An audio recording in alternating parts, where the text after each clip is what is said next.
Paulo, eu sou pastor de ensino da Igreja Edificando Lares. Nosso objetivo aqui na igreja é manter a sã doutrina. Você vai encontrar uma igreja que é alinhada à palavra de Deus e se preocupa com os princípios bíblicos e a aplicação da palavra em todos os quesitos.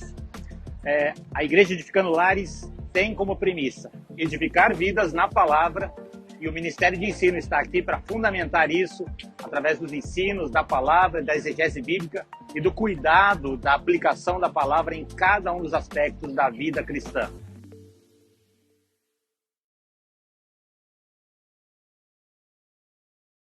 Paz a todos. Obrigada pela participação. Mais uma aula. Vamos. Paz, irmã Valéria. A paz, irmã. Tudo bem? Paz, irmão Wilson. Tudo Boa bem noite. com você? Quanto Tudo tempo? Bem. Nossa, irmã, faz tempo. Que Deus abençoe a irmã, viu? Amém. Vamos começar, então. Pastor Paulo.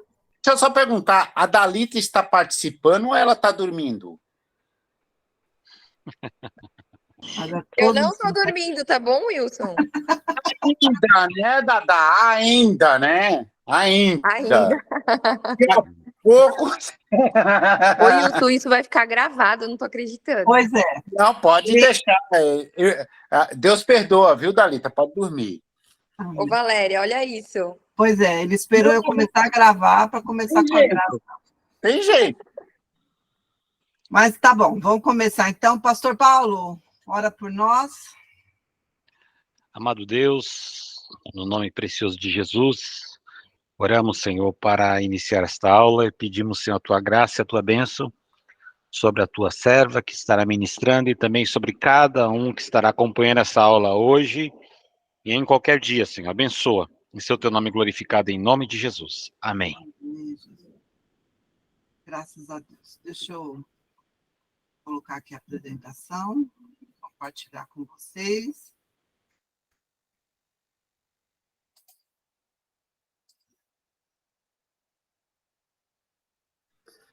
Gente, a impressão minha, o óculos da Valéria tá com dois negocinhos rosa, um do lado, um do outro.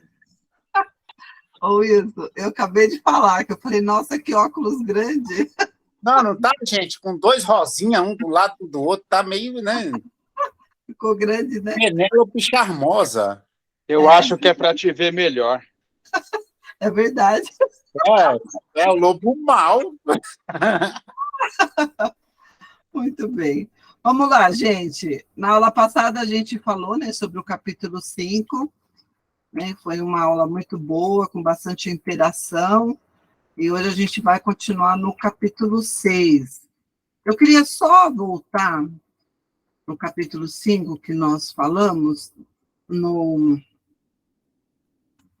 né, foram bastantes temas, né, interessantes, mas eu queria voltar só no versículo 13, que eu queria só enfatizar algo, né, para os irmãos.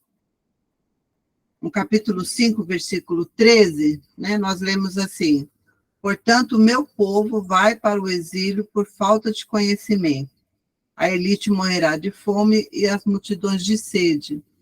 E aí eu lembro, né, que a gente comentou, né, sobre o sentido aqui desse versículo, foi a questão, né, do desprezo pela palavra do Senhor. Então, o povo, né, o Reino do Sul, Jerusalém, eles estavam cientes, né, da lei, cientes da aliança, e esse período aqui do profeta Isaías, a gente sabe que foi um período conturbado, um período em que eles estavam, né, rebeldes em relação a Deus e a sua palavra. Então, eu queria só enfatizar com vocês, né, quando a gente estuda a teologia do Antigo Testamento,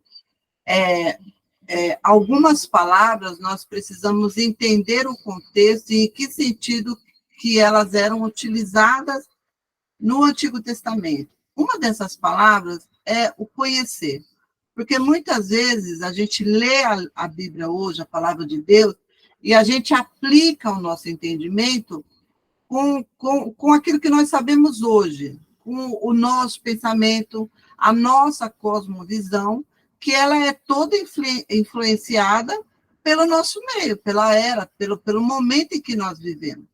E muitas vezes esse entendimento ele é contrário, né? Ele vai contra aquilo que de fato o autor no Antigo Testamento estava querendo dizer.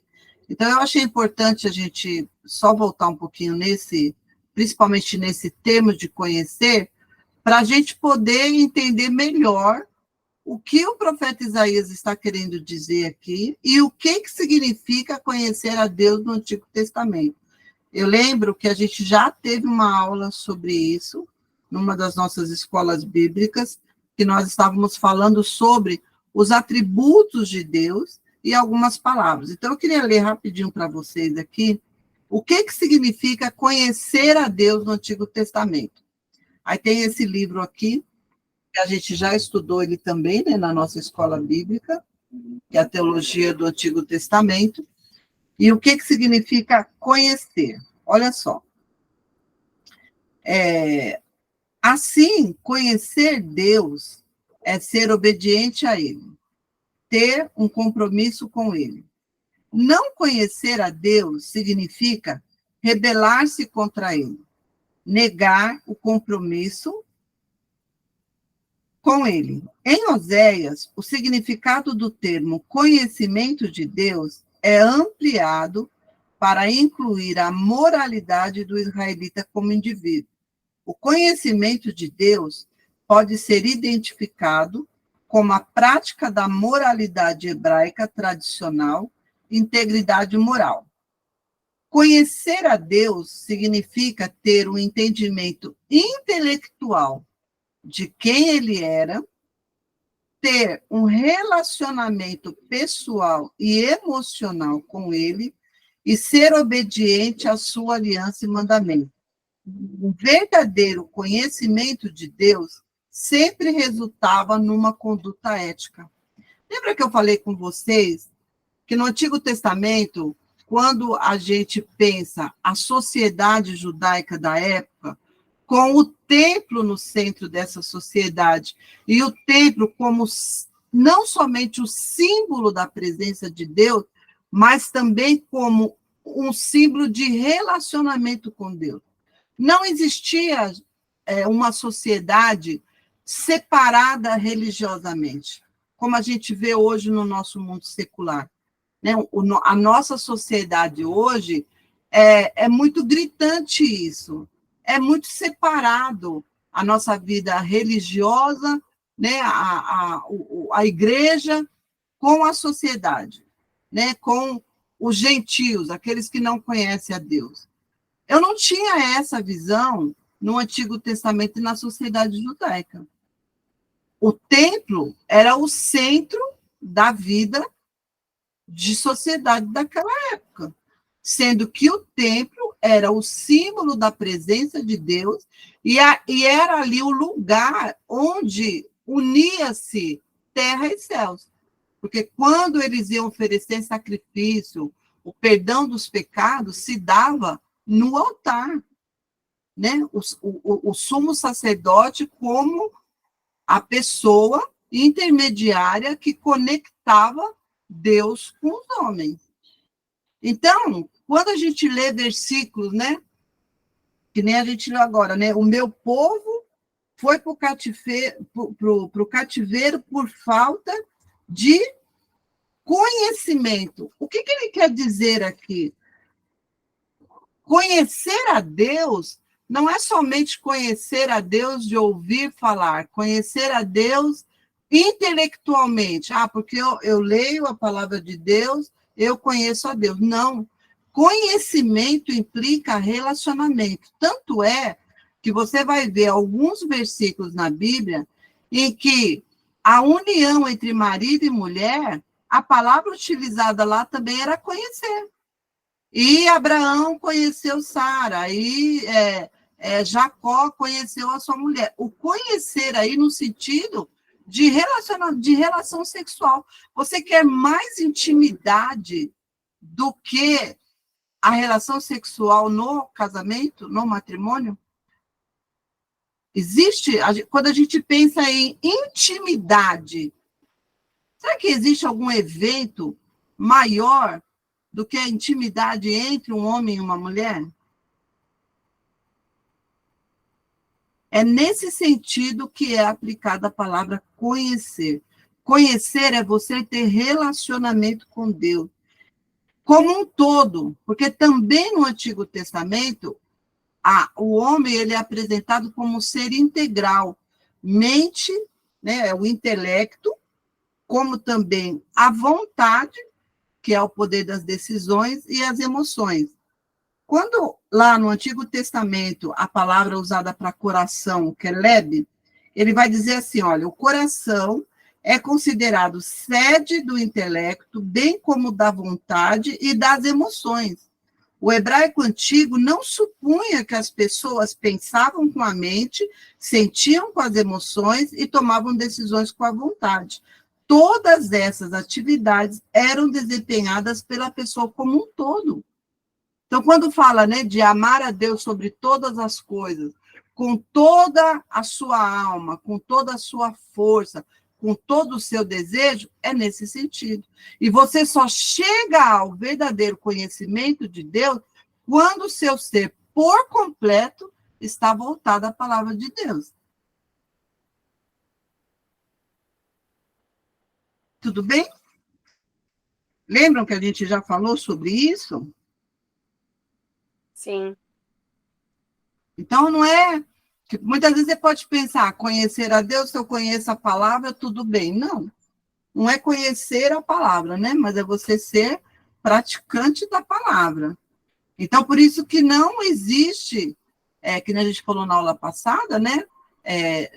Não tem como eu ser cristão, cidadão do reino de Deus, se a palavra e a minha conduta, a palavra e as minhas atitudes andarem em conjunto. Foi o que Isaías estava denunciando aqui no capítulo 5, que a gente já falou bastante sobre isso. Tudo bem? Então, posto isso, para a gente relembrar o que é conhecer a Deus, relacionamento íntimo com o Senhor, nós entramos agora no capítulo 6, o chamado de Isaías, cujo tema principal é a santidade do Senhor. Então, a gente vai passar versículo por versículo, que nem nós fizemos aí no capítulo 5, e vocês têm a liberdade, né, conforme eu for apontando aqui os temas, vocês têm a liberdade de fazer pergunta, né, se não entendeu, pode interromper sem problema nenhum. Se eu não souber responder, o pastor Paulo está aqui, o pastor Samuel, e todos a gente pode esclarecer se for possível, tá bom? Então, olha, o capítulo 6, né, no livro que nós estamos seguindo aqui, o autor, ele nomeou esse capítulo, né, como o triunfo da graça, o chamado de Isaías. E o chamado de Isaías, ele começa no versículo 1 com uma informação, com um fato. No ano em que o rei Uzias morreu, eu vi o Senhor. Depois vocês vão entender, né, por que Isaías começa com essa informação, né, e no finalzinho ele retorna esse tema. Então, a gente sabe muito bem, né, que o ministério do... Valéria, eu acho que acho que o irmão Edson conseguiu agora. Conseguiu? Irmão Edson, está nos ouvindo?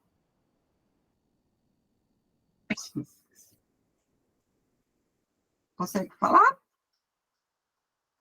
Eu não estou enxergando aí, vê aí vocês aí, se ele está com o microfone desligado.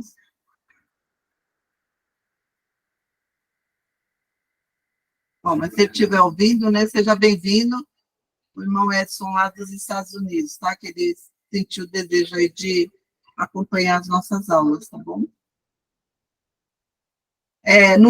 Versículo 1, no ano em que morreu o rei Uzias, eu vi o Senhor, assentado num trono alto e exaltado, e a aba da sua veste enchia o templo. Eu vou ler tudinho, porque depois a gente vai voltar nos versículos.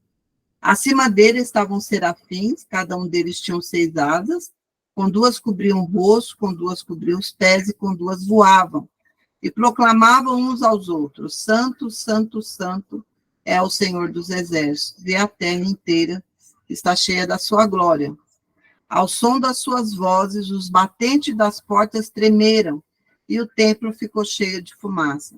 Então gritei, né, após ele ter essa visão, a atitude dele. Então gritei, ai de mim, estou perdido, pois sou um homem de lábios impuros e vivo no meio de um povo de lábios impuros. Os meus olhos viram o Rei, o Senhor dos Exércitos. Por isso que na chamada da aula eu coloquei, né, o que nós poderemos fazer ou o que fazer diante da santidade de Deus. Logo um dos serafins voou até mim, trazendo uma brasa viva que havia tirado do altar com uma tenaz.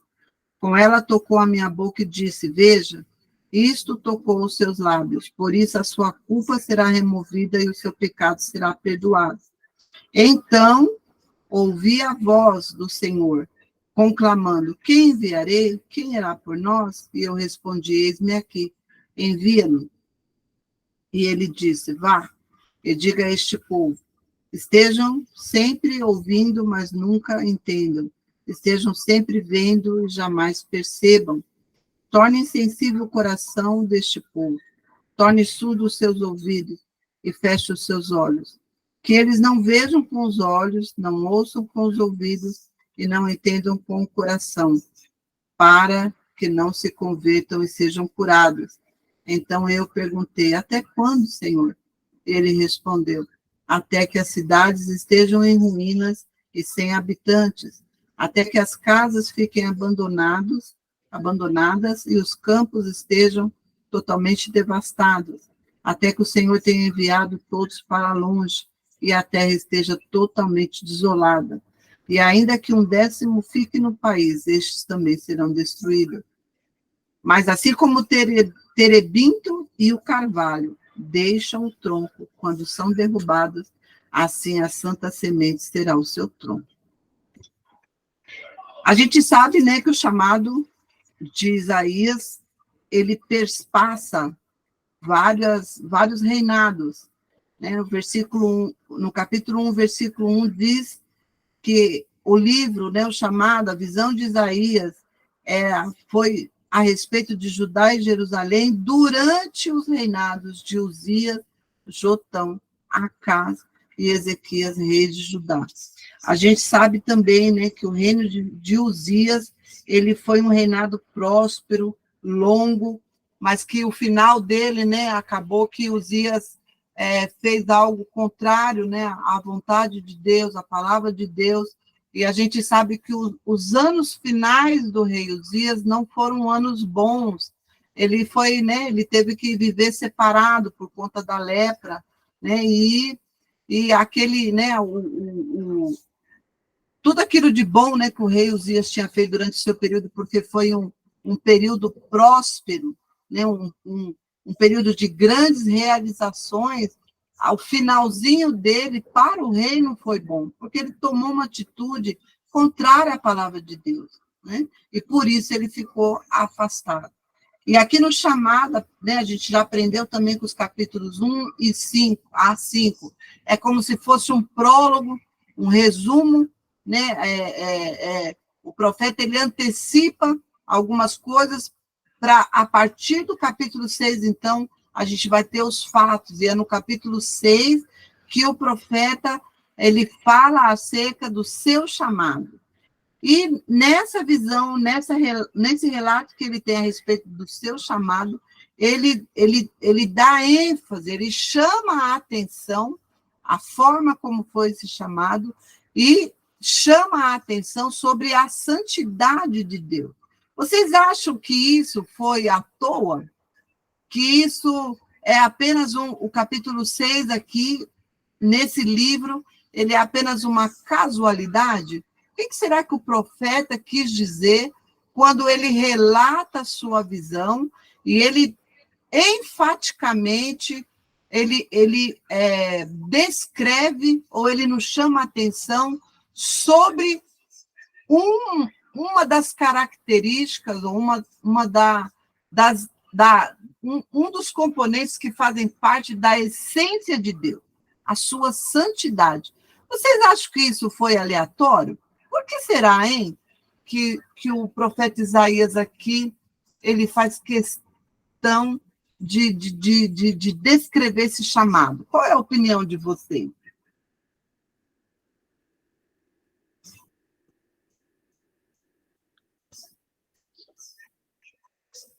Sou toda ouvidos, menos o pastor Paulo.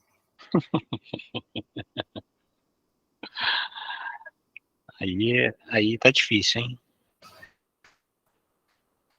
Por que será que há uma ênfase sobre a santidade de Deus aqui no chamado de Isaías?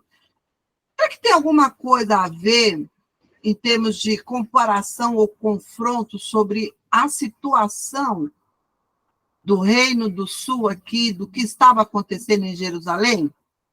Sim ou não? Sim, totalmente. Sim, como é que estava a nação de Judá, né? Por tudo que a gente leu até o capítulo 5, que é apenas um prólogo, né? Vocês lembram aqui dos ais, da questão das consequências, né? Lembra que a gente falou, né? 2 temas principais, que é sempre juízo, julgamento e esperança. Julgamento e esperança. Aí no capítulo 6 a gente tem, né? Vem falando sobre tudo o que estava acontecendo, o que Deus ia fazer, porque o povo havia desprezado a sua palavra, estavam indo para o cativeiro por falta de conhecimento, por falta de relacionamento com Deus, por falta de, por desprezo à sua palavra. E aí mas mesmo assim, em meio a tudo isso, né, há o fio, né? Fio da esperança, fio da misericórdia de Deus. E aí no capítulo 6, uma visão impactante, uma visão arrebatadora, uma visão plena que enche tudo com a santidade de Deus.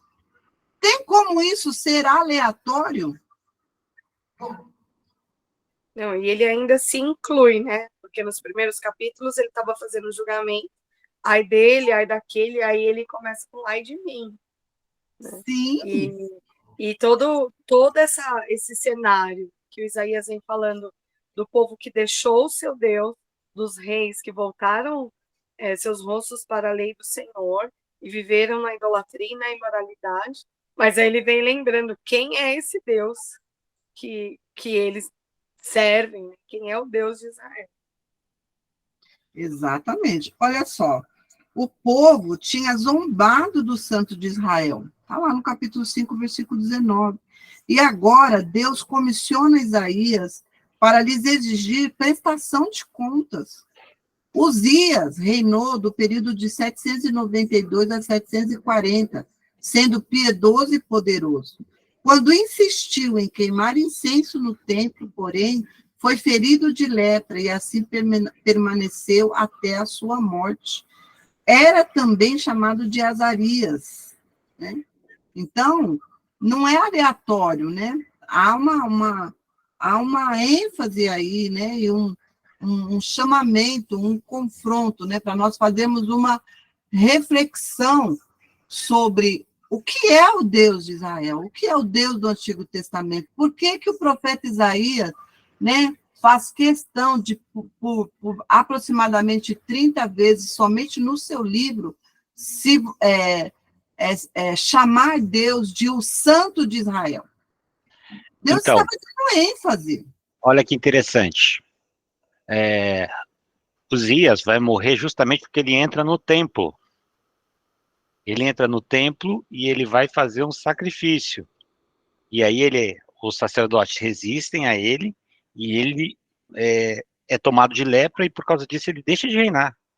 Agora o Isaías no capítulo 6, ele entra no templo.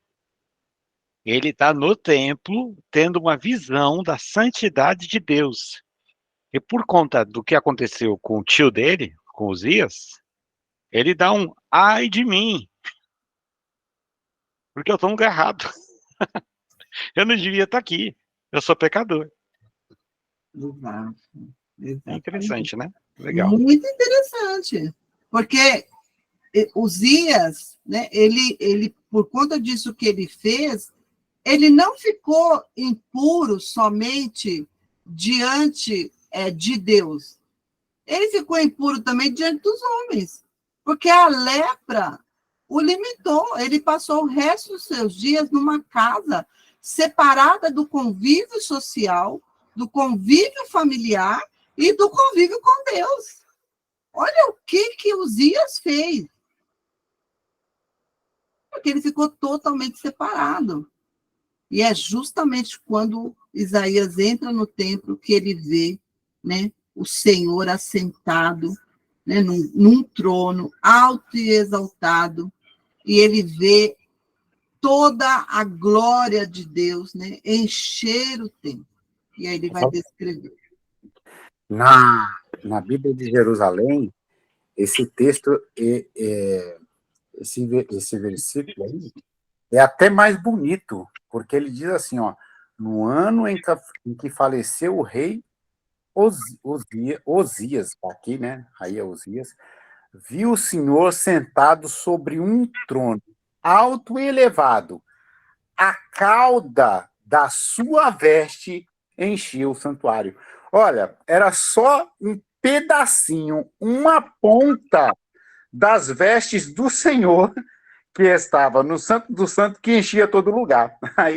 Aí, quando a gente vai no próximo versículo, que a gente fala assim, que os serafins cobriam a face, aí aqui na Bíblia de Jerusalém até fala que era assim, porque eles temiam ver a face do Senhor, os anjos temiam isso, e eles cobriam a face por causa disso. É uma coisa assim, é fantástico, né? A visão dele, e vai um rei e comete essa heresia. Perfeito. E aí ele vai dizer o quê? Olha, né? Na parte B do versículo. Eu vi o Senhor, né? O profeta Isaías, eu vi o Senhor. E aí o comentarista, né, no comentário sobre esse versículo, ele fala sobre o limite, né? Primeiro ponto que ele chama a atenção aqui. Isaías viu plenamente o Senhor? Não, houve um limite para o que Isaías viu. Né? Então, ele vai dizer assim, né, que o limite, né, essa descrição e esse limite, ele é notável no sentido de que ele fala sobre o trono, porque Deus estava sentado num trono, ele fala sobre as vestes de Deus, as vestes do Senhor, em que ele não viu plenamente, mas ele viu a orla, as abas dessa veste, que ela enchia todo o templo, né? Então, essa questão, né, da glória, né, como a majestade, a soberania de Deus, né, que ele se assenta em um trono, ele tem toda a autoridade e poder, ele nem está num trono alto e exaltado. Aí o comentarista vai dizer o quê? Alto no sentido da natureza de Deus, da sua própria natureza, exaltado, né, levantado pelo reconhecimento da sua soberania. Essa glória, essa presença enchia todo o templo. Então, esse encher, nesse pleroma, Deus está presente em toda a sua majestade, no centro da vida do seu povo. Lembra, eu sempre vou frisar isso com vocês. O nosso Deus, o Deus que nós conhecemos, que nós servimos, é um Deus que se decidiu revelar a nós. Não foi nós que fomos procurar Deus. Deus se revelou a nós. Ele desejou se revelar a nós. Ele deixou a sua palavra como revelação a nós. Esse Deus de relacionamento, e que nós devemos conhecer, temos por obrigação conhecer, ele faz questão de estar no centro da vida do seu povo.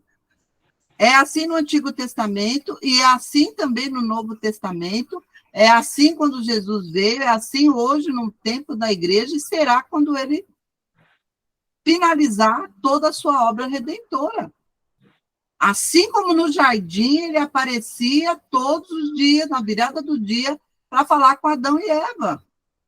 O Senhor criou o homem para ter relacionamento com ele. Deus precisava dos homens para ser pleno e feliz, né? Falando na nossa linguagem, né? O Senhor usa, a palavra de Deus usa muito da linguagem, né? Antropoformismo, né? Que é a linguagem que a gente entende. Deus precisava de nós? De maneira nenhuma, mas Deus quis assim. E fez o homem assim, para a sua glória, para relacionamento, porque ele quer estar no meio do seu povo. Não existe cristão, gente, sem essa visão. Nós precisamos entender isso. Por isso que não tem como a gente viver uma vida aleatória, alheia à palavra de Deus. É isso, né? Ele começa a sua visão chamando a atenção exatamente para isso. Quando, né, pastor Paulo, uma das passagens tão emblemáticas da Bíblia, quando no deserto, que Deus dá todo aquele ordenamento sobre o tabernáculo. Gente, onde ficava o tabernáculo? No arraial, daquela multidão lá que saiu do Egito. Onde que ficava o tabernáculo? No meio. No meio. No meio do seu povo. As tribos ficavam em volta. E por que a gente insiste em viver uma vida separada de Deus? Uma vida em que eu não penso em Deus durante o meu dia, as minhas atividades, ou eu não lembro de Deus quando eu vou fechar um negócio, como o pastor Samuel falou muito bem ontem. Por que viver essa vida por um fio e até quando? E justamente no texto hoje tem uma pergunta. Até quando, Senhor? Até quando eu vou ter uma cosmovisão limitada do que é servir a esse Deus tão poderoso, tão pleno, tão santo, que deseja estar no meio do seu povo? Vamos continuar. Versículo 2. Acima dele estavam serafins, cada um deles tinha 6 asas, com 2 cobriam o rosto, com 2 cobriam os pés, e com 2 voavam, e proclamavam uns aos outros: Santo, Santo, Santo é o Senhor dos Exércitos, a terra inteira está cheia da sua glória. A mesma visão, né, que Isaías teve, o apóstolo João também vai ter em Apocalipse. Vamos ler lá, Apocalipse 4, versículo 8. Vamos ver se é a mesma visão.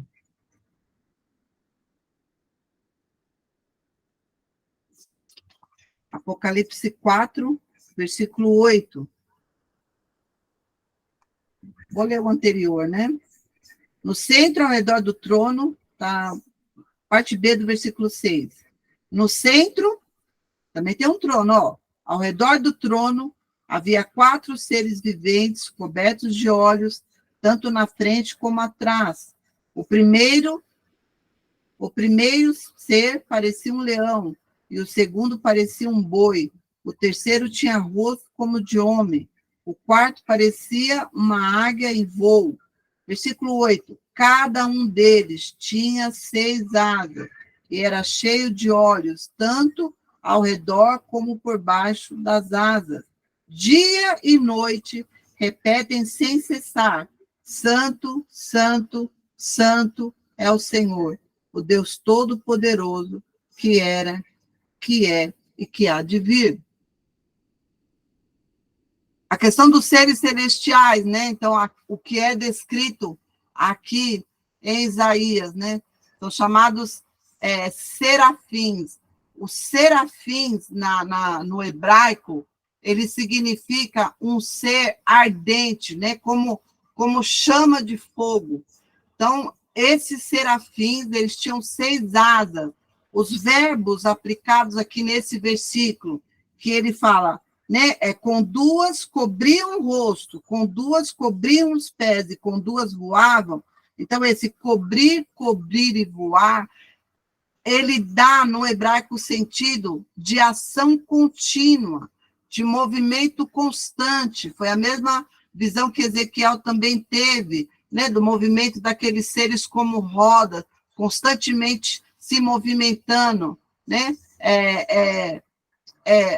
Imagino, né, essa ação no céu de louvor, né, de glorificação a Deus, é uma ação contínua, sem parar, dia e noite, esses seres na presença de Deus, dizendo: Santo, Santo, Santo é o Senhor. Aí o comentarista vai dizer aqui também, né? Que eles cobriam os olhos, mas não os ouvidos. Eu achei interessante, né? Quando ele coloca isso, né? Porque ele fala, né? Não podia estar com seus ouvidos cobertos, porque eles precisavam ouvir a ordem de Deus. Deixa eu ver se eu acho aqui. O cântico é contínuo, né? Então, o movimento, né? A ação contínua, o cântico contínuo. E qual era o tema do cântico? A santidade do Senhor, a sua presença em toda a sua glória, em todos os lugares. Quando ele usa a repetição santo, santo, santo, né? É uma forma também de expressar no Antigo Testamento tanto a questão da urgência como a questão também de plenitude, né? De totalidade, né? Então, a repetição, por exemplo, nos chamados, quando Deus fala Abraão, Abraão, né? Samuel, Samuel, urgência do chamado. Então, tanto totalidade como urgência do chamado. Também é uma forma de dizer o quê? Que a santidade é a totalidade do que Deus é e a plenitude do seu ser. A palavra em hebraico de santo é kadosh, né? A santidade é a glória escondida de Deus. A glória é a santidade onipresente de Deus. Aí o que o comentarista fala aqui? Olha, a santidade é a verdade suprema em relação a Deus. E sua santidade está em si mesma, muito acima do pensamento humano, de maneira que é necessário inventar um superlativo para expressá-lo. Gente, santidade de Deus não é apenas, a gente não pode pensar na santidade de Deus, nesse Deus, o Santo de Israel, a santidade apenas como um dos seus atributos. O que o comentarista vai dizer aqui, e a forma também como Isaías descreve aqui no versículo 6, ele chama a atenção sobre a santidade de Deus. A santidade de Deus é a essência de Deus. É o ser Deus. Santidade é aquilo que diferencia Deus da sua criação. Quando nós pensamos em santidade, em que a Bíblia vai dizer que sem a santidade ninguém verá o Senhor, essa santidade, ela é um atributo, aí sim, ela vem como um atributo comunicável de Deus para nós. Assim como a justiça, assim como a lealdade, assim como o amor, como a fidelidade, são características desse Deus, né? Então, características da sua essência, da sua personalidade, do seu caráter, que são repassados para nós. Então, porque Deus é um Deus santo, nós também precisamos buscar a santificação. E aí depois a gente vai falar um pouquinho sobre esse processo, né? Porque para nós, santificação é um processo, não é um estado. Deus, em sua essência, é santo, não tem como, é imutável. Deus não pode negar-se a si mesmo. Agora, quando nós pensamos em santidade para nós, santidade como um processo, não um estado. Você está no estado de santidade, então você nunca mais vai pecar. Ninguém hoje, aqui na Terra, está em estado de santidade. Nem o Papa, viu? Apesar dele falar, mas não é verdade. O Papa também não está em estado de santidade. O Papa é homem tanto quanto nós, né? Não é divino. Tá? Então, está claro para vocês isso? Essa santidade de Deus é o ser Deus, é a essência Deus. Deus é santo em todo o seu ser. Tá? É por isso que quando Isaías enxerga isso, é permitido a Isaías, né, ver o Senhor, e ele vê essa glória de Deus, essa santidade de Deus. A única coisa que Isaías conseguiu fazer foi cair, né? Olha só, né? Antes disso, o versículo 4. Ao som das suas vozes, os batentes das portas tremeram e o templo ficou cheio de fumaça. O que o autor vai dizer aqui?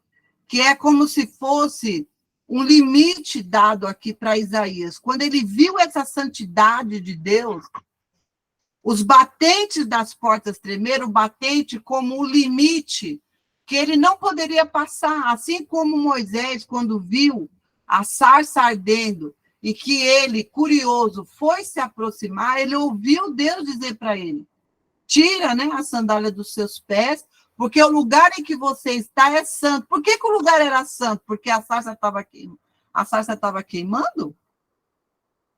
Por que o lugar era santo? Porque tinha um tabernáculo ali? A Arca da Aliança estava ali? Que Deus estava presente. A presença de Deus estava ali. Por isso ele não pôde se aproximar. Quando Deus se fazia presente no Monte Sinai, o povo todo, quando via, imagina essa cena, né? Trovões, escuridão, um monte tremendo, saindo fumaça. O que o povo fez, gente? Foi correndo lá para o monte para ver o que estava acontecendo? Ficaram com medo. Saíram correndo, com medo, falou, não, Moisés, né? Não, Moisés, vai você em meu lugar. Vai você em meu lugar. Seja você o intermediário. Eles ficaram com medo. Então, gritei. Aí o templo ficou cheio de fumaça. Ele ficou impossibilitado de ver Deus. Além do limite dos batentes, o templo encheu de fumaça, ele ficou impossibilitado de ver Deus. O que ele fez? Gritou. Ai de mim, estou perdido, pois sou um homem de lábios impuros e vivo no meio de um povo de lábios impuros. E os meus olhos viram o Rei, o Senhor dos Exércitos. Gente, olha só que coisa tremenda, né? E que a gente só consegue entender, né? Ou ver um pouquinho mais profundo, né? A mesma coisa de você nadar, né? Você pode, a gente mais, né? O nosso conhecimento de Deus, né? A gente sempre está mais na superfície do que o nado profundo. Porque é quando a gente mergulha um pouquinho mais fundo é que a gente vai vendo, né, as nuances do texto, ou que, né, os tesouros do texto. Porque aqui, o que o autor vai nos dizer, né? A exegese do texto, né? O que eles fizeram? Quando ele vai no texto original, na palavra hebraica utilizada aqui, Ele vai dizer que o autor daqui, né, o profeta, ele usou essa palavra que é, eu não sei proferir ela direito, né, nidimete, nidimete, que significa perdido, né? Estou perdido, foi a expressão que Isaías usou, né? Ai de mim que vou perecendo, porque eu sou um homem de lábios impuros e habito no meio de um povo de impuros lábios, e os meus olhos viram o Rei, o Senhor dos Exércitos. Essa palavra utilizada, né, que vou perecendo, ou estou perdido, é um termo que é usado para o silêncio que se segue ao desastre e à morte. O sentimento de Isaías, né? Vou perecendo, né? Estou perdido. É um sentimento, é aquele silêncio, é aquela dor, aquele sentimento diante de uma tragédia, diante de um desastre, diante de uma morte iminente. Ele tinha visto o Senhor, os meus olhos viram o Senhor, viram a santidade, viram a sua glória. Vou morrer, estou perdido.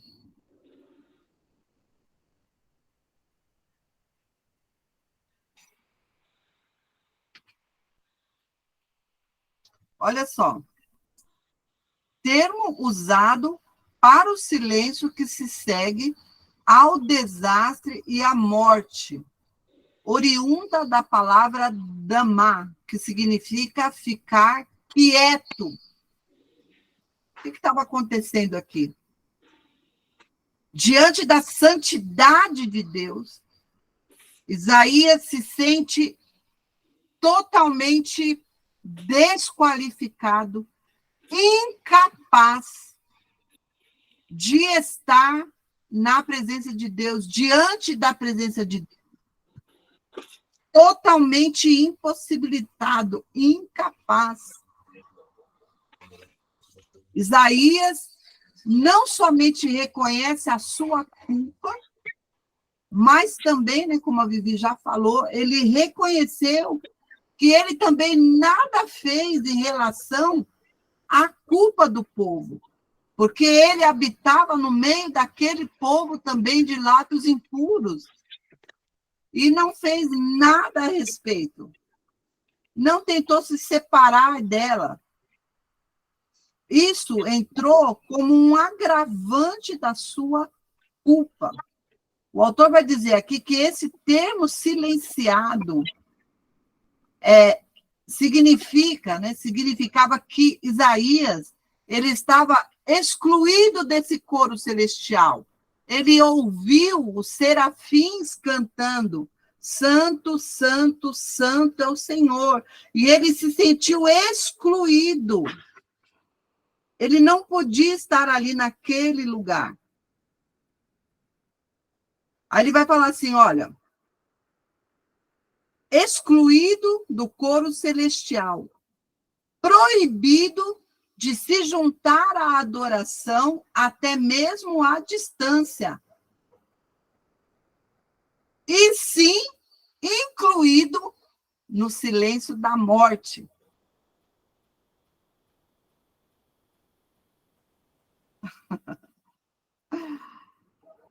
E aí, gente?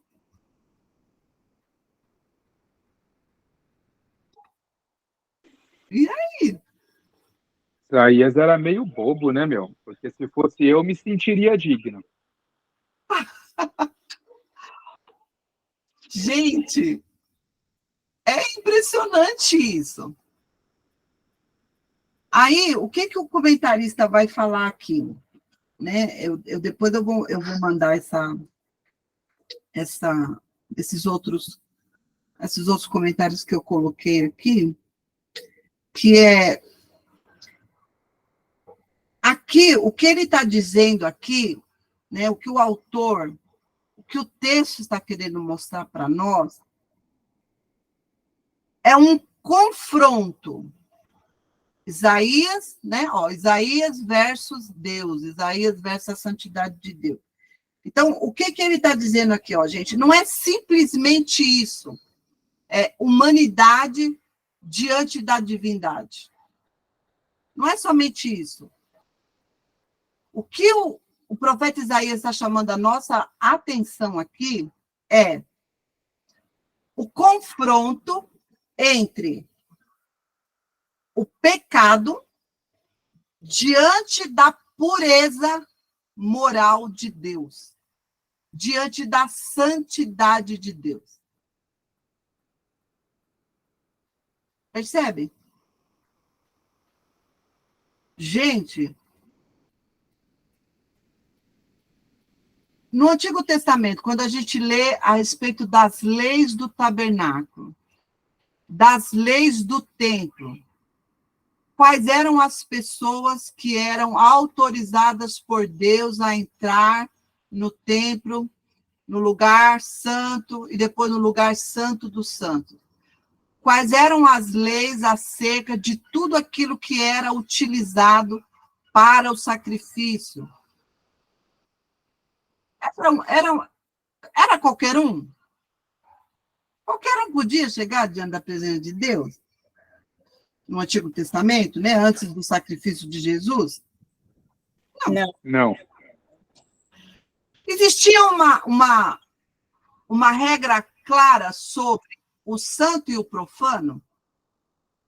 O profano que eu estou dizendo aqui é o profano comum. A palavra profano aqui, profanar, é quando você quebra, rompe, desobedece às leis relacionadas ao santo, ao kadosh. Então, quando a gente lê o Antigo Testamento, as leis, né, principalmente a partir de Êxodo, Levítico, Número, Deuteronômio, né, que aí eles falam assim, até é complicado quando você chega em Levítico, passa para a lei, que a lei é tão difícil que até ler é difícil, é exaustivo. Mas havia um motivo disso. Deus estava ensinando aquele povo que as coisas dele eram separadas. Deus não era igual ao Deus das nações. O Deus de Israel é o Santo de Israel. E haviam leis acerca disso. Os utensílios eram santificados. Existia um material adequado. Ou era prata, ou era ouro, ou era bronze. E tudo especificado para cada situação, para cada lugar, as vestes do sumo sacerdote, o templo do sumo sacerdote, quais eram as leis que eles tinham, tudo isso era muito limitado. É isso que, na visão de Isaías, né, quando ele grita, ai de mim, né, estou perdido. Porque diante da santidade de Deus, ele sabia que ele era um homem pecador. E os olhos dele tinham visto o Senhor. Em toda a sua forma, em toda a sua plenitude, não. Ele viu a aba do vestido de Deus, as vestes de Deus, a aba, apenas a orla, e que cobriu todo o templo. E diante dessa santidade, diante desse esplendor, a única coisa que Isaías fez foi esse horror, esse silêncio diante dessa visão. Eu achei muito interessante a gente pensar sobre isso. Porque hoje, né, nós só podemos nos achegar a Deus por conta do sangue de Jesus, do sacrifício de Jesus. Né? Nós fomos justificados. Alguém pagou o preço por nós. E por isso nós estamos diante da presença do Senhor. E não é aqui diferente nesse texto, quando ele vai ver que a ação após a visão remete ao sacrifício de Jesus Cristo e à justificação e o que ele fez por nós. Porque diante de Deus e da sua santidade, todos nós jamais poderíamos nos apresentar ou chegar diante de Deus. E todos nós estaríamos nesse horror, nesse silêncio diante de um desastre, de uma morte iminente. Mas olha só o que aconteceu. Logo, um dos serafins voou até mim, trazendo uma brasa viva que havia tirado do altar com uma tenaz. Já falei também várias vezes, nós falamos sobre isso, e aqui se repete o tema. A iniciativa sempre é do céu. A iniciativa de redenção do homem, de salvação, aplicabilidade da graça, da misericórdia de Deus, é sempre uma iniciativa do céu. O anjo foi até o altar, pegou uma brasa viva desse altar, e com uma tenaz, ele tocou a boca do profeta Isaías. E ele disse assim, ó, veja, essa brasa, isso, tocou os seus lábios, e por isso a sua culpa será removida e o seu pecado será perdoado. A iniciativa é de Deus, né? Sempre. Ou revelando, ou excluindo, ou condenando. E agora enviando o serafim para Isaías, que escolheu salvar. A brasa viva vem do altar.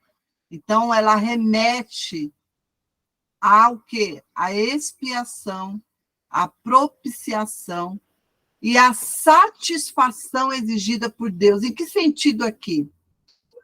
A santidade de Deus, a satisfação da santidade de Deus, da essência de Deus, do que Deus é.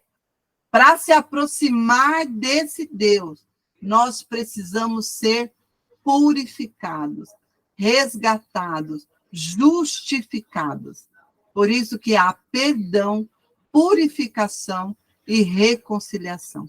Sem esse ato soberano de Deus, todos os homens estavam fadados ao juízo e à condenação. Ninguém pode se achegar diante de Deus sem a ação de perdão, de purificação e de reconciliação. Qual foi o efeito imediato disso na vida de Isaías? Versículo 8. Então, ouvi a voz do Senhor.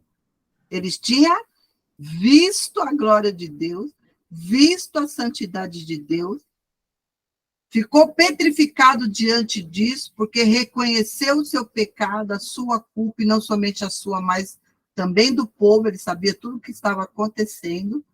Ele, por uma ação ativa de Deus, Isaías aqui, passivo, Isaías sofreu a ação.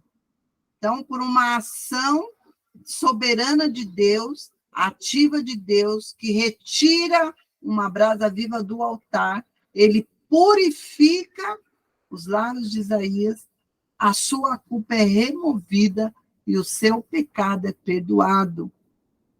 Por conta disso, porque ele foi reconciliado com Deus, ele ouve a voz do Senhor. Estávamos mortos em nossos delitos e pecados. Pela ação do Espírito Santo, que entra em nós, vivifica o nosso espírito que estava morto, e por conta disso, agora, nós temos a capacidade de ouvir Deus. Temos a capacidade de buscar a Deus. Temos a capacidade de ler a palavra de Deus. Nunca foi sobre nós e nada de nós mesmos. Não é por obra nenhuma nossa, por mérito nenhum nosso, por nenhum diploma, por nenhum nível de QI, mas pela ação soberana de Deus, misericórdia e graça. Então, por conta disso, ele é capacitado a ouvir a voz do Senhor. Apto, capacitado para ouvir. E ele ouve. Quem enviarei? E quem irá ir por nós?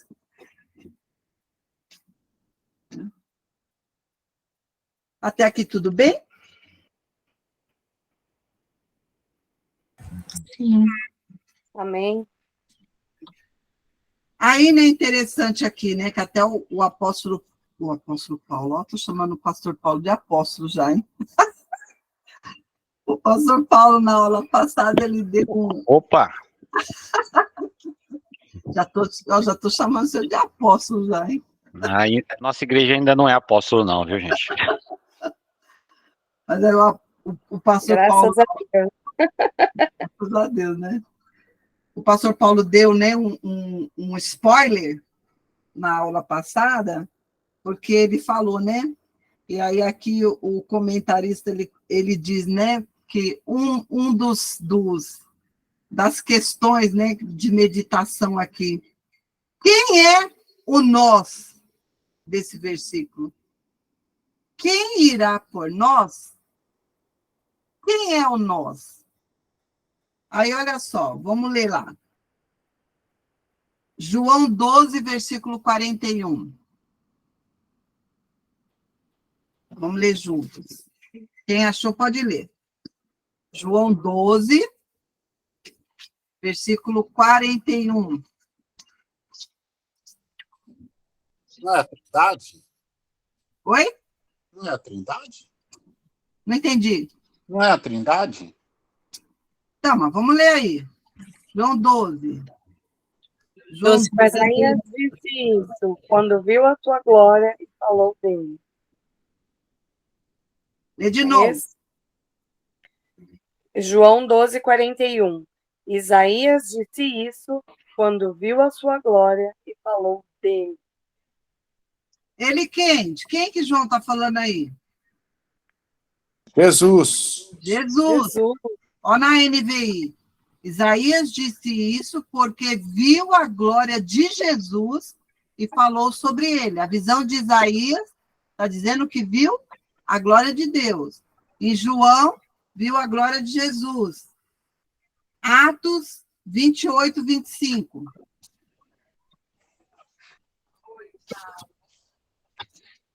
Ai, desculpa.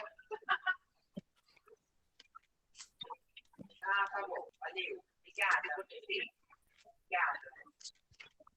Paulo, meu amigo. Bom, começando. Quem achou, pode ler. Atos 28, 25. Vou ler se ninguém achou. Discordaram entre si mesmo e começaram a ir embora, depois de Paulo ter feito esta declaração final. Bem que o Espírito Santo falou aos seus antepassados por meio do profeta Isaías.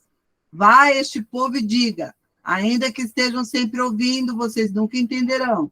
Ainda que estejam sempre vendo, jamais perceberão. Pois o coração desse povo se tornou insensível de má vontade.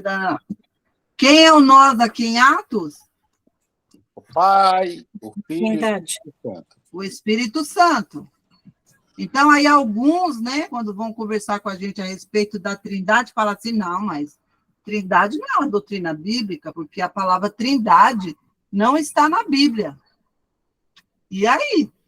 Quem é o nós? Uhum. Quem é o nós? A Trindade. A Trindade. A Trindade. É Deus, é Jesus Pai, e é o Filho, Espírito Santo. Né? Vamos lá, vamos continuar. Então, olha só. Ele ouve a voz do Senhor, se apresenta para a missão. Envia-me a mim. Aí os versículos 9 e os versículos 10.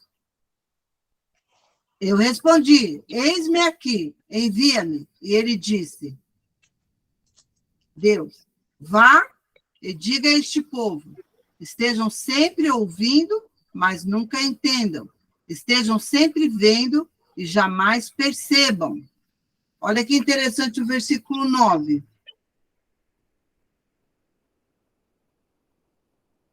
Ouvindo, então aqui, ó, a pessoa ouve, mas não entende.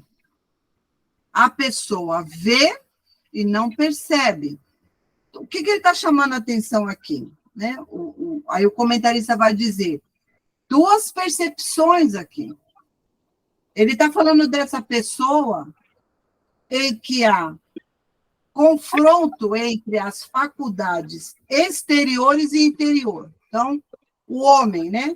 A sua faculdade exterior, né? O seu sentido, o exterior. Ele vê, né? Ele tem olhos, ele vê, mas a sua faculdade interior, o seu ser interior, apesar dele ouvir, ele não entende. Apesar de ele ver, ele não percebe. Lá no Novo Testamento, quando Jesus vai falar acerca dos fariseus, ele diz o quê? Por que acontecia isso com os fariseus? Ele faz a mesma implicação. Ele faz o mesmo julgamento. Ele faz a mesma constatação.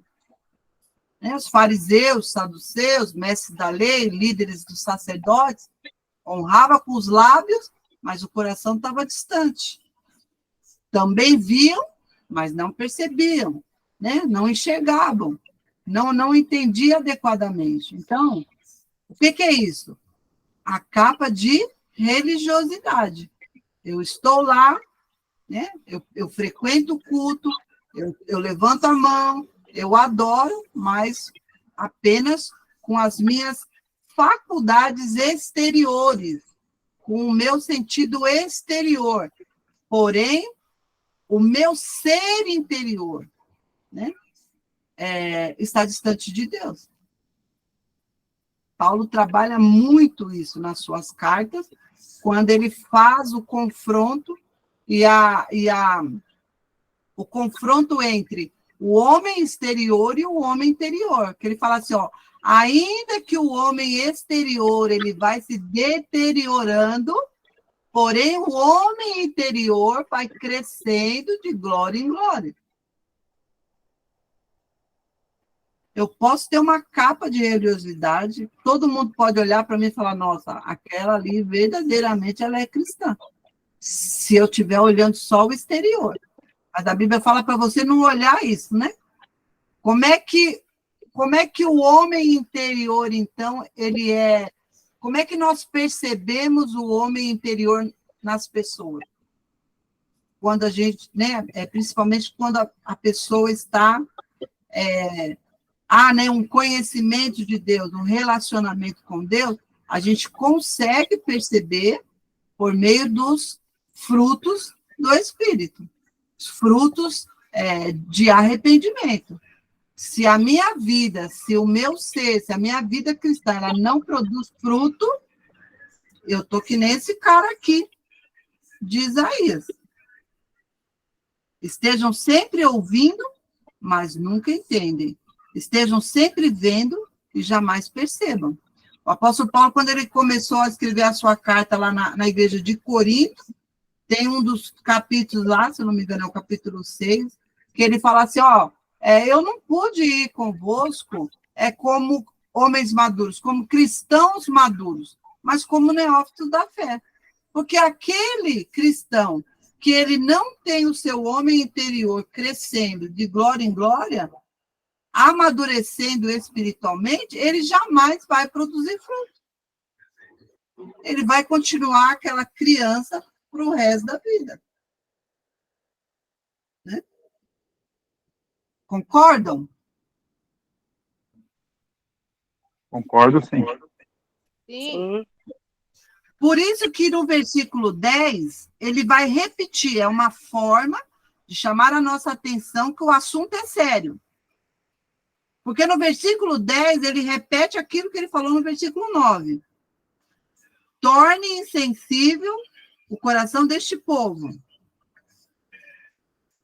torne surdos seus ouvidos, feche os seus olhos, que eles não vejam com os olhos, não ouçam com os ouvidos e não entendam com o coração. Gente, isso é tão sério que eu vou ler aqui o que o autor faz nesse comentário. Olha só o que ele diz. O uso desses versículos no Novo Testamento, para quem tem um livro aí, página 103, terceiro parágrafo. Eu sei que a irmã Cláudia tem, a Viviane e o Pet. Página 103, terceiro parágrafo. O uso desses versículos no Novo Testamento é mais um motivo para se preocupar em interpretá-los corretamente e ter uma abordagem simples à mão. Como Isaías obedece a eles? De acordo com a crítica feita a ele, no capítulo 28, versículo 9 e 10, Isaías ensinava com tanta simplicidade e clareza que os sofisticados de sua época zombavam dele, dizendo que ele só era adequado para conduzir crianças do jardim de infância. Se vocês forem lá, no versículo 28 de Isaías, nesse versículo que eles citam aqui, que é o versículo 9 e 10, olha só o que diz lá. Capítulo 28, versículos 9 e 10. É os caras lá falando para Isaías sobre a mensagem dele. Falava assim, os judeus da época lá. Versículo 9. Quem é que está tentando ensinar? Eles perguntam. A quem está explicando a sua mensagem? A crianças desmamadas e a bebês recém-tirados do seio materno? Pois o que se diz é ordem sobre ordem, ordem sobre ordem, regra e mais regra, um pouco aqui, um pouco ali. O que ele está querendo dizer aqui? O peixe morre pela boca, né? Foi assim lá no deserto. Quando os espiões voltaram, os 12, só 2 ficou a favor da palavra e acreditaram em Deus, e 10 começaram a chorar. Ai de nós! Porque a terra tem gigantes, as cidades são muito fortificadas, os muros vão até os céus. O muro até o céu é mentira. Eles usaram até uma hipérbole. Tamanho foi o medo deles, não confiaram em Deus. Aí Deus pega e fala assim, Foi isso que vocês disseram lá nas suas tendas, chorando? Pois vocês não vão entrar e os seus filhos vão. Morreram pela boca, de murmurar. Aqui o profeta está dizendo, está denunciando o que aquele povo estava dizendo quando ele ia profetizar, quando ele ia falar acerca da palavra de Deus. Aí ele falava assim, mas o que ele está dizendo? Está parecendo que está ensinando criança? Regra mais regra, o fulano faz isso. Como a gente ensina a criança, que é pequenininha, que está lá no jardim de infância? Isso pode, isso não pode. Isso pode, isso não pode. Porque a criança ainda não tem maturidade para decidir o que é bom e o que não é. Cabe à mãe e ao pai dizer isso pode, isso não pode. É isso que o texto está dizendo. Né? Mas o que diz? Aí depois Deus, né? Senta a lenha. Por isso o Senhor lhes dirá. É assim, né? Ordem sobre ordem, ordem sobre ordem, regra e mais regra, regra e mais regra. Versículo 13. Um pouco aqui, um pouco ali, para que saiam, caiam de costas, firam-se, fiquem presos no laço e sejam capturados. Portanto, ouçam a palavra do Senhor, zombadores, vocês que dominam esse povo em Jerusalém. Vocês se vangloriam dizendo, fizemos um pacto com a morte, com a sepultura fizemos um acordo. Quando vier a calamidade destruidora, não nos atingirá, pois da mentira fizemos o nosso refúgio, e na falsidade temos o nosso esconderijo. Por isso, assim diz o Senhor soberano, Eis que ponho em Sião uma pedra já experimentada, uma preciosa pedra angular para alicerce seguro. Aquele que confia jamais será abalado. Que aí, o que ele está dizendo aqui? Olha, vou voltar agora para o comentário do autor. Isaías, então, ensinava com tanta simplicidade e clareza que os sofisticados da sua época zombavam dele, dizendo que ele só era adequado para conduzir crianças de jardim de infância. A literatura de Isaías, conforme chegou a nós, traz todas as marcas de uma abordagem clara, sistemática e equilibrada. Fica claro que Isaías não entendia sua comissão como destinada a cegar as pessoas pela obscuridade de expressão ou complexidade da mensagem. A mensagem estava clara. O povo que foi ao cativeiro por falta de conhecimento não foi porque a mensagem de Isaías era complexa, era muito difícil de entender, mas era uma mensagem clara, como para crianças em jardim de infância. Ele, na verdade, quem? O profeta Isaías, enfrentou o dilema do pregador. Se os ouvintes resistem à verdade, o único recurso é lhes dizer a verdade mais uma vez, de forma mais clara do que antes. Mas fazer isso expõe os ouvintes a rejeitar a verdade de novo e, assim, aumentar a insensibilidade do coração deles. Até poderia acontecer de, na rejeição seguinte, o coração ficar insensível, além da possibilidade de recuperação. O olho humano não consegue enxergar esse ponto de antemão. Ele vem e vai despercebido. O que ele quer dizer aqui? A mesma mensagem que o pastor Samuel nos entregou ontem. Viver a vida por um fio. Ouvir constantemente a palavra de Deus e o coração se tornar tão obstinado, tão duro, a ponto de você ultrapassar a linha da apostasia. A linha que não há retorno. Você despreza tanto a palavra do Senhor que ela não faz mais efeito. Vai chegar uma hora que os seus ouvidos vão se fechar.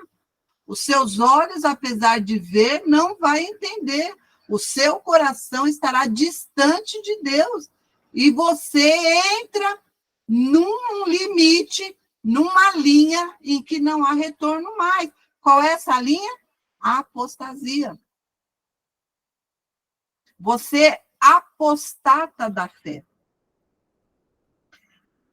A palavra apostasia, no dicionário, ela significa renúncio da fé, abrir mão, trair a sua fé. Vamos ler 2 Timóteo 3. Gente, coração aí, 9h30. Meu Deus, já estou acabando. Estou acabando. 2 Timóteo 3. Saiba disso. Nos últimos dias sobrevirão tempos terríveis. Os homens serão egoístas, avarentos, presunçosos, arrogantes, blasfemos, desobedientes aos pais, ingratos, ímpios, sem amor pela família, irreconciliáveis, caluniadores, sem domínio próprio, cruéis, inimigos dos bens, traidores, precipitados, soberbos, mais amantes dos prazeres do que amigo de Deus, tendo a aparência de piedade, mas negando o seu poder. Afastem-se desses também. Quem são esses? Esses são os que se introduzem pelas casas, conquistam mulheres instáveis, sobrecarregadas de pecado, as quais se deixam levar por toda espécie de desejo. Elas estão sempre aprendendo, olha só o que ele diz aqui. Estão sempre aprendendo, mas jamais conseguem chegar ao conhecimento da palavra. Ouve, mas por ultrapassar esse limite, essa linha tênue de fé e apostasia, a palavra do Senhor não surte mais efeito. Por quê? Porque o Espírito Santo de Deus não está mais, se afasta. Por isso que o apóstolo Paulo vai dizer, não entristeçais o Espírito Santo de Deus. Enquanto nós estivermos alimentando esse homem interior, estivermos debaixo da graça de Deus, da misericórdia, da ação do Espírito Santo, nós, conseguimos retornar. Nós conseguimos voltar ao ponto de arrependimento, e a palavra do Senhor vai dizer que o dom, aquilo que o Senhor faz, ele, Deus não se arrepende do dom que ele dá para nós. Mas a gente precisa tomar muito cuidado para a gente não ultrapassar essa linha. É isso que ele está dizendo, ó. O olho humano não consegue enxergar esse ponto de antemão. Ele vem e vai despercebido. Mas o Deus todo soberano conhece-o, apontam quando preside com perfeita justiça os processos psicológicos que criou. Só nesse ponto Isaías foi chamado ao ofício. Sua obrigação era levar a palavra do Senhor com clareza nova e sem paralelos. Mas o povo, em sua resposta, alcançaria o ponto do qual não há retorno.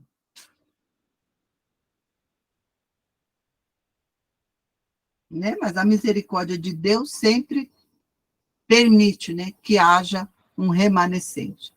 Ok? Então, é isso que eu coloquei, total incapacidade de entendimento. Aí ele ainda vai até complementar, A oportunidade na vida humana é com tanta frequência o julgamento quanto a salvação.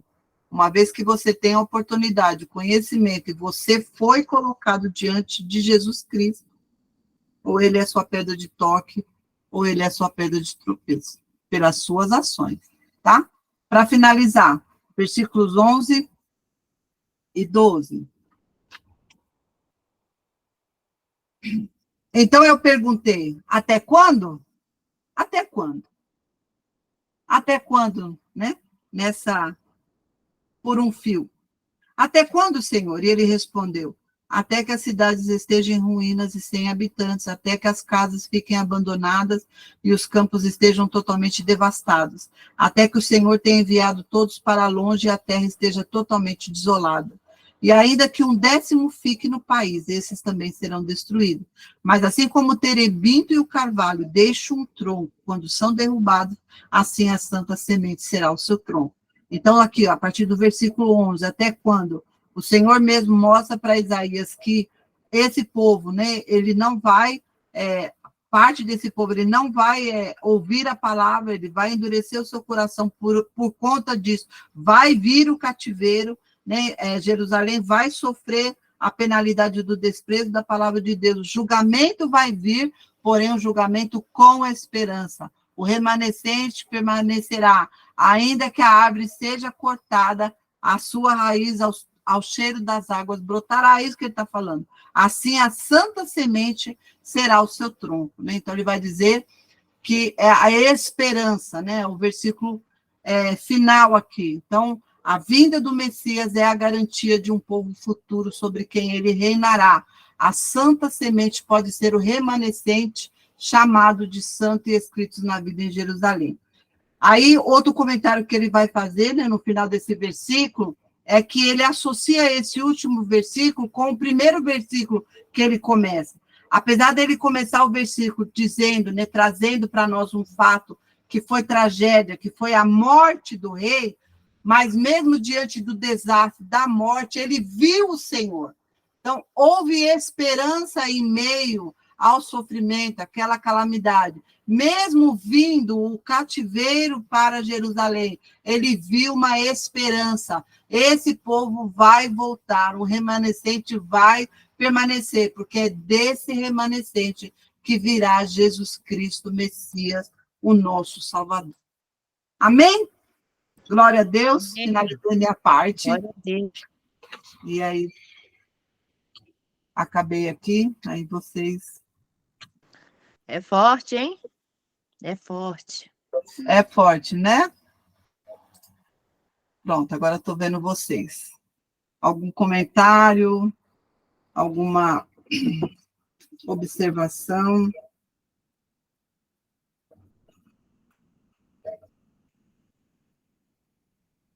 Vocês estão em silêncio igual Isaías? É porque assim, é para pensar mesmo. Eu acho que não tem nem como falar. Igual quando o pastor começa a pregar na igreja, a gente fica tão atento que ele fala, tem alguém aí? A gente está tão centrado que até esquece de dar o glória a Deus, sabe? Amém. Amém. Eu acho isso. É uma palavra de confronto mesmo, né? Para a gente continuar remoendo, né? Desde ontem e amanhã e essa semana, né? A palavra do Senhor nos confronta. É sério, gente, é sério, né? O Velho Testamento, ele faz uma divisão muito grande em relação a isso, né? Ao santo e ao profano. Aquilo que é de Deus e o que não é de Deus. E não é diferente, né? O mesmo Deus do Antigo Testamento é o Deus do Novo Testamento. Jesus também não refrescou nada para fariseus, nem para os saduceus, nem para os escribas, nem para os mestres da lei. Eles eram conhecedores. E foram tomar o sarrafo. Porque, para nós, né, o reino de Deus já está entre nós. Efésios vai dizer que nós já habitamos com o Senhor nas regiões celestiais. Nós já somos cidadãos desse reino. E agora a nossa regra sobre regra, lei sobre lei, é o Sermão do Monte.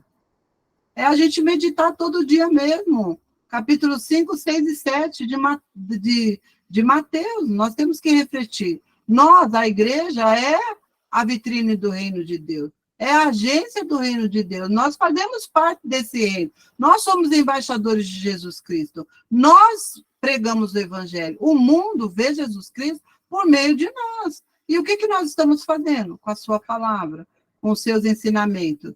Realmente está produzindo em nós frutos, frutos de arrependimento, frutos do Espírito Santo, virtudes lá do Sermão do Monte, ou a gente está como a figueira infrutífera?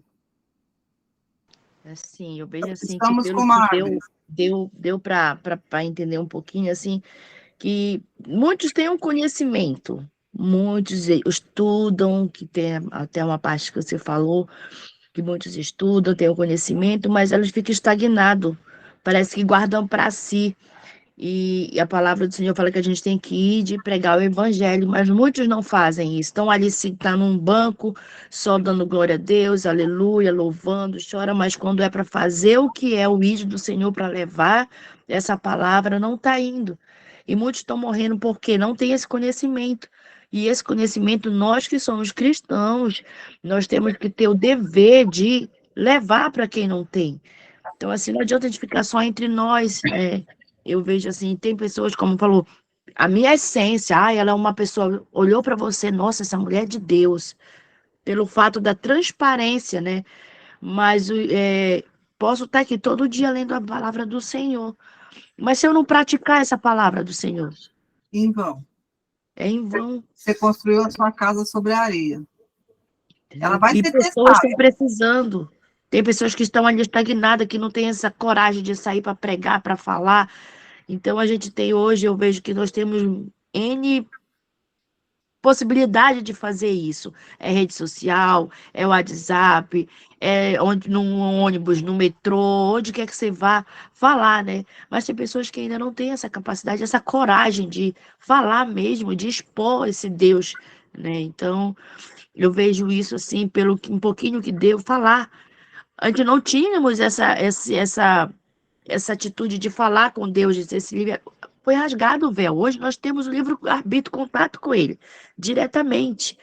Então, como foi colocado, quem pode entrar no templo sagrado? Quem pode falar com Deus? Quem teve a oportunidade de vê-lo face a face? Nós ainda não tivemos, mas nós estamos no caminho, né? Para ver. Hoje nós somos mais do que privilegiados em relação ao povo do Antigo Testamento.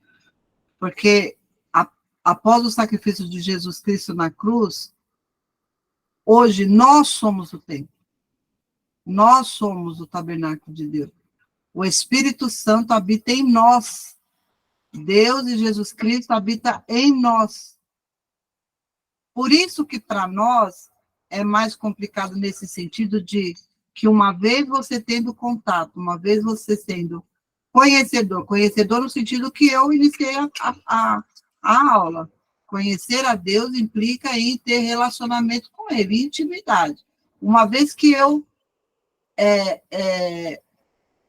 usufruir de tudo isso, eu dou as costas, Hebreus vai dizer que eu estou pisando novamente, eu estou crucificando novamente Cristo. E aí ele vai dizer o quê? O que que resta para mim?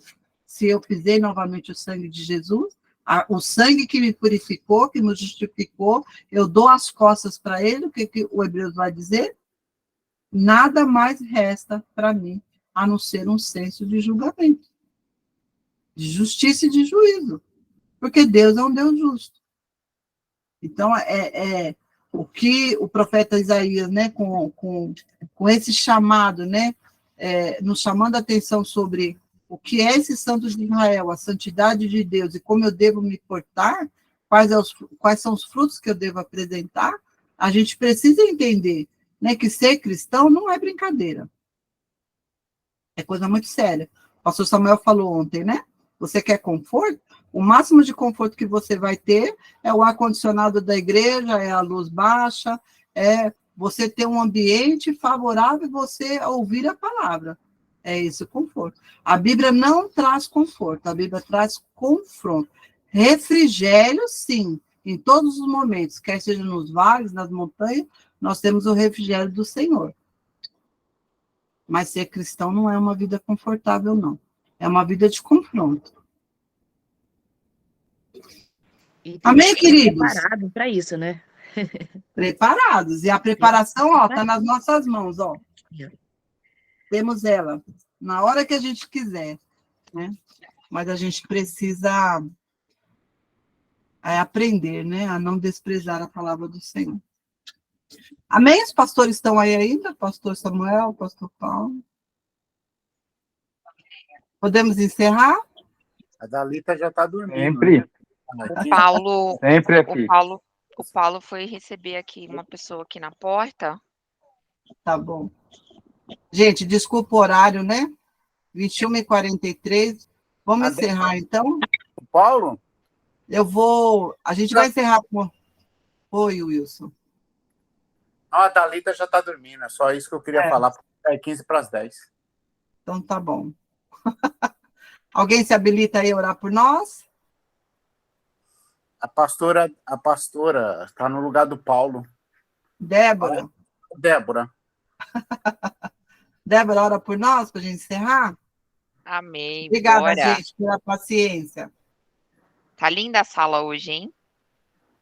É verdade. Obrigada, hein? 26 pessoas agora. obrigado, Débora, obrigado. Esse Wilson. Vamos lá. Querido Jesus, somos gratos a Ti por esta oportunidade, Senhor, de estarmos aqui aprendendo a Tua palavra. Ajuda-nos a guardá-la dentro do nosso coração, para não pecarmos contra Ti.